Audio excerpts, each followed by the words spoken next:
enfocada en coca y en la que nos dedicamos a hacer rutas interpretativas con la naturaleza, enfocándolo sobre todo en el bien más preciado que tenemos en nuestra zona, que es la resina. David os va a hacer un pequeño resumen sobre lo que es hoy en día la extracción de la resina, el oro líquido de nuestros pinares. Y sin más os dejo con David. Muchísimas gracias.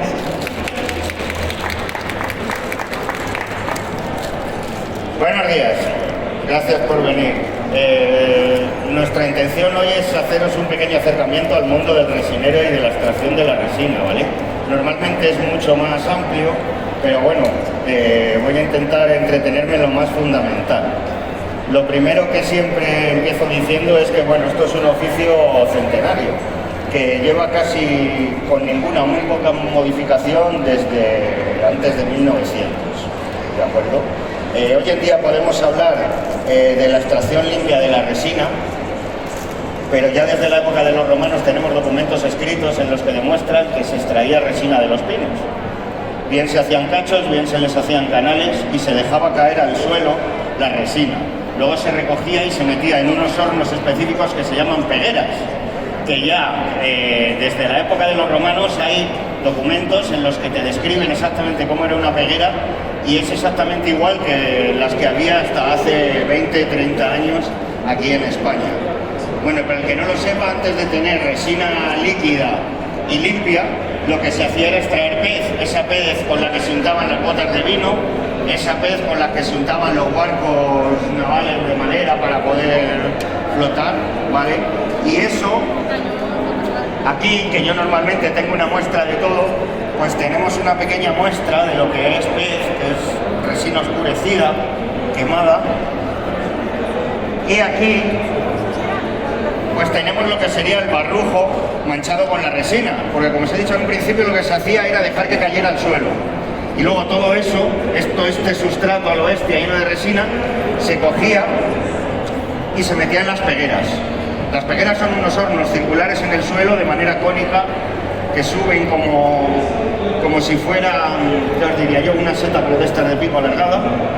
Entonces tiene una puerta y se va metiendo toda esa escoria, se va echando, luego se va poniendo como cuando se hace carbón natural, se van poniendo hojas verdes, se van haciendo capas.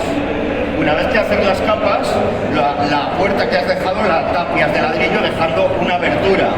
Hay que decir que los expertos ya sabían qué orientación norte, sur, este, oeste había que tener para aprovechar los vientos. Porque luego una vez que las cerrado eso se prendía, se iban y a las X horas volvían para ver cómo iba la combustión. Y en función de cómo fuera la combustión cerraban o iban abriendo más. Eso hacía que se quemara la resina y la resina, como en el fondo os he dicho que era cónico con un canal, se iba todo el líquido al canal. Y de ese canal se hacía otra canalización a un cuadrado en el suelo que se llama caldera, que era donde iba pasando solamente el líquido, ese líquido negro que era la pez, ¿vale? Hoy en día se utilizan otros métodos de resinación. Para no entretenerme mucho, hubo dos franceses que decidieron que era hora de que se utilizara algún tipo de recipiente para coger la resina en vez de dejarla tirada en el suelo. Y trajeron un método de picar que se llama hooks, que fue como una revolución, y trajeron el pote. El pote son estos recipientes que veis aquí, que es con lo que se recoge la resina. Aquí os he puesto, digamos, la evolución del pote a lo largo de la historia. En un primer momento eran de barro y eran de 1 kilo.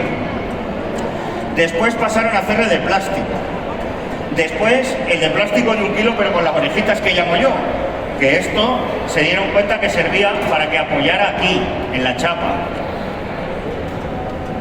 Bueno, si soy capaz de ponerlo. Y luego por último, pues sacaron el de 2 kilos. Se han hecho más experimentos, se ha probado hasta con botes más grandes, pero esto es lo que está estandarizado hoy en día, ¿vale? Bueno, a la hora de que alguien como yo, que no tiene ni idea de nada, que se va de la ciudad al campo y que decide que en el pueblo en el que va a vivir, pues se puede vivir resinando, pues qué es lo que yo lo que cuento siempre es un poquito cuál es el proceso desde que llegas y te decides a ser resinero, pues hasta que te mete la fábrica el dinero en la cuenta bancaria, ¿no? Entonces, en un primer lugar, cuando tú decides que quieres ser resinero y si público, tienes que hacer una serie de gestiones administrativas, como en todo, para optar al sorteo de lo que sería un tranzón. Los pinares, a la hora de que se resinen o que se trabaje con la extracción del piñón, están ordenados. ¿Qué significa que están ordenados? Ordenados significa que cogemos un pinar muy grande y le vamos haciendo diferentes partes. Primero se hacen secciones, que serían como unas partes muy grandes. De esas secciones, ya depende del volumen total del pinar, pueden salir 2, 3, 4 secciones. Se hacen cuarteles, que es otra subdivisión. De esos cuarteles se hacen tramos, que es otra subdivisión de 4 partes, ¿vale? Cada subdivisión. Y por último, de cada tramo se hacen tranzones. El tranzón es la unidad mínima, el cuadradito, digamos, para entendernos, mínimo, en el ordenamiento del pinar, de lo que es el monte. Y cuando un resinero quiere resinar, lo que opta es a tranzones. Un tranzón, 2 tranzones. Normalmente, para que uno pueda vivir hoy en día de ello, tiene que llevar unos 6.000 pinos, más o menos. Los auténticos máster del universo de la resinería, que lo han mamado desde pequeños y saben hacerlo muy bien, son capaces de llevar 10, 12.000 un tío solo. Es una cosa locura. Yo no lo he visto, pero sé que hay algunos. Hay un pueblo que se llama Tiñosillos, que ya digo yo que allí, a verlos haylos, ¿vale? Bueno, a partir de ahí tú llegas y te puedes encontrar, te anda un tranzón. Y te puedes encontrar con que los pinos estén abiertos ya, es decir, otros años han sido explotados, o estén sin abrir, tienen toda la corteza, están sin ninguna explotación, y ahí tú lo primero que tienes que hacer es, bueno, pues decidir qué pinos se pueden abrir y qué no. Y te puedes encontrar con 2 supuestos. El primer supuesto es que los agentes medioambientales han pasado antes por todos los pinos de tu tranzón y te han ido marcando con un spray los que sí que puedes trabajar. Para poder trabajar un pino tiene que tener un mínimo de 33 centímetros de diámetro, o puede ser que llegues y no estén marcados. Si no están marcados, lo primero que tienes que hacer es decidir cuál abres y cuál no. Y para ello, y aprovecho para decir que en el mundo del resinero, como iréis viendo, hay mucho reciclaje. Esto es una fascícula.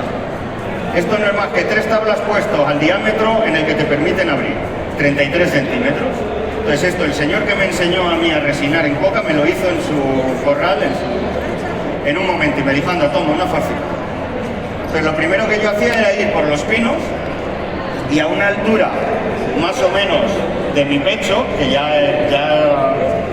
no es ni abajo del todo, que es muy gordo, ni más arriba, que se va haciendo fino, pues tú lo que hacías era meter la fascícula, la metías así. Estos son pruebas y aunque sean pequeñines, son de cortas, ¿vale? No os asustéis, no les hemos cortado adrede para hacer esto. Hemos reutilizado ramas de unas podas para hacerlo. Si tú metes la fascícula y se cae, no tiene el diámetro. Si la metes y se queda bien fija o no puedes meterla, tiene más diámetro y puedes trabajarle, ¿vale?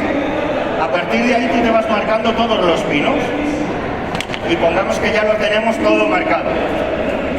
Hay diferentes procesos en el mundo de la resina. Lo primero que se hace es la preparación. En la preparación empieza marzo, abril más o menos y lleva 2 pasos. Uno es el derroñe. El derroñe es el proceso en el que, digamos que afeitamos la corteza. Si os dais cuenta, en la primera capa exterior de corteza es así, rugosa. Y lo que hacemos es dejarlo liso y lo más fino posible. ¿Para qué? Para que luego, cuando tú durante el año, en la época productiva, vas a dar las picas, que ahora os diré lo que es, que son estas líneas, pues te cueste el menos trabajo posible hacerlo. Por eso se intenta dejar lo más fino posible. Para el derroñe tenemos el barrasco. Ahora mismo, con los métodos de hoy en día, esta es la herramienta que tiene que estar más afilada y es la más peligrosa. De esto os podría contar que está hecho por un herrero, que la forma está hecho adrede para que cuando tú estás trabajando, esto en el pinar es más bonito porque yo tengo pino y yo lo puedo hacer, pero aquí tengo que simularlo. Cuando tú estás trabajando está pensado para que tire para afuera en vez de para adentro, porque al principio es muy fácil que hagas claro. Y le clavas aquí, o que hagas agujeros. Como te pases, llegas a un agujero, ahí ya no va a salir. O sea, si muestras la madera, se va a secar y ahí ya no va a haber producción. Entonces parece una bobada, pero es muy importante. Si hubierais ido al tranzón que cogí yo de 2.500 pinos de prueba en plan máster para aprender el primer año y tal y cual, os habríais reído mucho, viéndolo mordisco. Era desesperante. Yo creía que no iba a ser capaz nunca. Pero finalmente luego le coge el gusto, Si haces 6.000, pues a la siguiente vez ya tienes 6.000 pruebas de antemano. Bueno, después de haberlo roñado, lo siguiente es clavar. No todo el mundo lo hace, pero se aconseja que lo marques para que luego te resulte más fácil. El marcador, esto como veis, son 3 ferrallas y un palo. También reciclado. Aunque tú puedes ir a una herrería y comprar un marcador como tal. Esto está puesto a 28 o 31 centímetros. Ay, perdón, eso es otra cosa, es verdad, 12 centímetros. Un poco grande, ¿verdad? Que es lo que te permite la ley abrir de ancho. Entonces, una vez que has roñado, conviene que o bien así, si os animara y veríais que está hecha la marca. Esto es simplemente para que luego no te andes entreteniendo en si lo abro más o lo abro menos. Aquí os tengo que hacer un inciso que es que por ley tú puedes abrir hasta 50 centímetros, 55 hacia arriba y los 12 de ancho.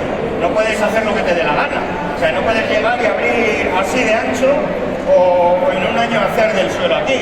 Para eso están los agentes medioambientales que van también con sus herramientas a ir midiéndote por lo menos un par de veces en la temporada para ver que todo marcha bien. ¿Vale? Bueno, una vez que tú lo marcas, después hay que clavar, hay que ponerle la chapa o grapa y el bote para que ya esté preparado para cuando tú tengas que extraer, pues que esté todo puesto para que caiga. Ahí tenemos. Esto es la medialuna. La medialuna es una herramienta específica en V para hacerle una pequeña incisión al pino para luego meter la chapa o grapa, que es esta. Yo cuando hago exhibiciones y tal me gusta traer todo lo reciclado. Una chapa nueva estaría pintada y estaría muy bien, pero estas son chapas que una vez que las has usado, las has vuelto a quitar de los pinos, las has puesto planas y las has quemado para reutilizarlas. Esto se hacía muchísimo antes. Hoy en día, quien tiene más necesidad económica lo hace y quien tiene menos no. Así tal cual. Entonces esta, tú llegas al pino con la herramienta, calculas con las rayas que has hecho en el marcador dónde está más centradito y mejor según la caída de la resina y simplemente le golpearías con una inclinación siempre hacia abajo, pum, pum, pum, le das 3 golpes. Yo el primer año daba 14 o 15, muy bestia, muy mal, porque yo creía que no iba a entrar, con 3 golpecitos entra muy bien. Los viejos se llevaban las manos a la cabeza y me decían, este está loco. Le das el golpe, quitas la media luna y acto seguido introduces la chapa. Y en cuanto que agarras la grapa, la introduces y simplemente le haces un poco pa, parece que no ha agarrado mucho, pero tener en cuenta que el pino está lleno de resina y la resina es como una especie de pegamento. Tú le dejas que automáticamente el pino con su resina tiende a cerrar ese corte y entonces le sella con la resina. Por eso no hace falta meter media chapa ni dar muchísimos golpes, ¿vale? Porque sabes que la resina te va a ayudar a que se sujete. Aquí hay una anécdota muy graciosa, que voy a contar rápidamente, que es que el primer año viene un amigo a ayudarme. Y el amigo, pues iba con la otra media luna dando pum y a él le resultaba que parecía que le quedaba mucho mejor si cogía y la metía en redondo, porque le costaba menos.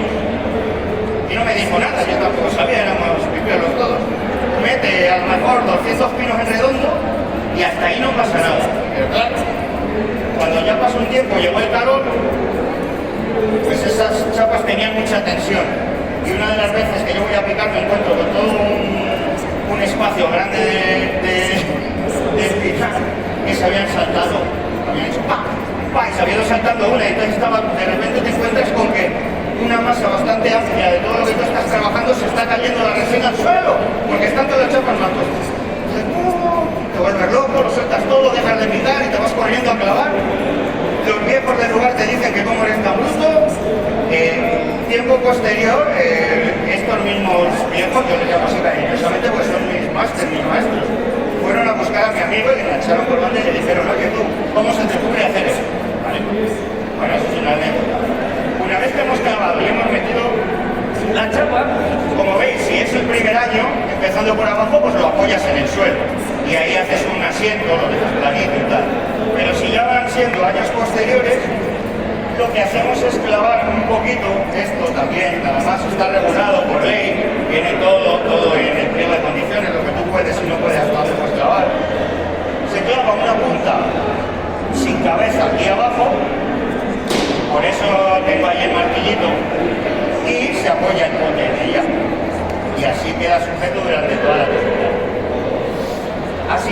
acabado con el periodo de preparación, de derroñe y de clavada. Ahí ya tendríamos el pino preparado para cuando ya te dejen extraer, que es cuando realmente empieza el calor de verdad, mayo o junio. A partir de ese momento lo que hacemos es picar. Picar es el acto de quitar una parte de la corteza, de las 3 capas de corteza que tiene, porque ahí tenéis que saber que tiene la capa exterior que veis marrón, luego tiene una capa de savia, que son estas capas blancas acolchadas que tienen muchos vegetales, y luego tiene el cambium. El cambium es una telina como la de las cebollas, ¿vale? Entonces tiene esas 3 capas, y esas 3 capas tienes que conseguir quitarlas sin tocar la madera, porque hoy en día el método de estimulación de corteza o la pica de rayón ya no se quita madera. Luego al final, si me da tiempo, os explico el hooks y la diferencia entre el hooks y el león, ¿vale? Entonces, para ello tengo todo el resto de parafernalia. Esta es la zuela de hoy en día. Esta zuela sirve principalmente, el cuadradillo sirve para hacer la pica. Podéis saber más si queréis. Pues veis este rectángulo, ¿verdad? Aquí lo que se hace cada 12, 14, 15 días que deja de echar el pino resina es llegar y con este de lado a lado se saca una tira buscando el verde. Tenéis que tener en cuenta que si está sin empezar tú le abres y el pino está verde. Una vez que le has asegurado de que has quitado esas 3 capas, tienes luego lo que sería, bueno, este es el invento que traigo siempre para que la gente vea que aquí cada uno se inventa lo que puede para ser operativo en el pinar. Entonces yo iba con esto. A ver si soy capaz de...